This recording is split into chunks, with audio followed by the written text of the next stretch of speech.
So I'm giving a talk on security. I actually introduced, I don't know if anybody here has used UML diagrams, but there's a use case guy that's like a stick figure. So I introduced the abuse case guy, which is the same guy, but he has a black hat. Okay, anyway, whatever. Okay, the abuse case. So I'm on the flight back from Las Vegas, where the conference was, back to Orlando.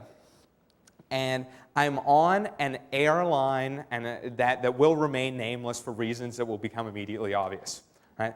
And so I'm on there, I'm working on my next book, right, and typing. 2 hours into the flight, my laptop battery dies, and I'm understandably depressed, right? So fortunately, however, on this flight, in the back of every seat was a TV monitor where I could watch multiple channels of satellite television. It was very exciting, right? So I go through the channels, and I really had my kind of Jerry Springer quotient for the week, and Oprah really had a bad guest on, so I was like, yeah. So nothing really appealing on TV. Law and Order was a rerun. And so I go, and then I check out the games, because this interactive system was touchscreen and also had some games. Now, one of the games that was on there was called Tetris, which was strikingly similar to Tetris. How many people here have ever played Tetris? The game with little blocks, and okay, so almost everybody, right? Tetris.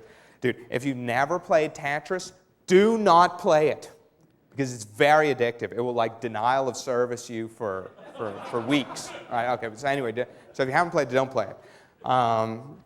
So I go there. I'm a big Tetris guy, right? Or Fatris, whatever the case might be, probably for some sort of copyright legal issue. And so I'm in there, and there's an option configuration screen that says, how many blocks would you like to see in advance? Right? So it's saying, in Tetris, you can see what the next piece is that's about to fall, right? And you can strategize appropriately. In this version, you could see multiple pieces before they fall. So this guy's going to fall, then this guy, then this guy. So you can plan your strategy.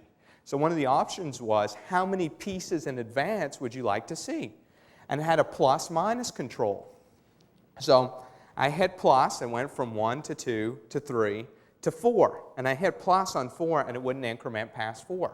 So I thought what anybody would really think in that situation, which was, is there any way that I can change this value even though it's not supposed to be changed, right? Because I'm bored, And so next to me was a phone console. You know, one of the ones where you swipe a credit card and make a call for like $13 a minute or something? Right, okay. So I take it out and notice that that console is hooked into the entertainment system. So I'm like, wow, that's pretty cool. So then I highlight the number 4 on the screen by touching on it and then type in 10, right? So it turns it to 1, then it turns it to 0, but it won't take 10. So I'm very upset. So then I think maybe it's a single digit versus double digit issue. So I type in 8, won't take it. I then type in 5, and it will take it. Why? Well, one of the most common coding errors is to be off by 1. Right? As a developer, we intended the constraint to say this value should be less than 5. In code, we wrote it as this value should be less than or equal to 5. One of the most common coding errors known to man, right? So now it's got 5, which is a value it should never have, right? So obviously this is very interesting. I'm very excited at this point. I hit plus, it goes to 6. Why? Well, the plus constraint was if 4 do not increment. So it wasn't 4, it was 5, so I increment and it goes to 6. Dude, at this point, I am so excited. Right? Plus. And then I get to 127, and I pause for a moment of reflection. There's several things I considered, and I'll run through them with you. Consideration number 1. I am 32,000 feet up in the air. And this is a very important consideration. I'm just telling you, because security is about balancing risk with, 32,000 feet in the air. Consideration number 2. I know that somehow this entertainment system is linked into the plane's navigation system because I can turn to a certain channel and see an oversized plane flying over a map. Right? Do you guys know what I'm talking about? You can see the progress of flight. Okay, that's a very important consideration. Consideration number 3. 127 is a number that is very near and dear to my heart. How many other people, 127 is kind of near and dear to them personally? Okay, so 127 is very interesting. It is depending on how you've coded the application, it is the upper bound of a single byte signed integer.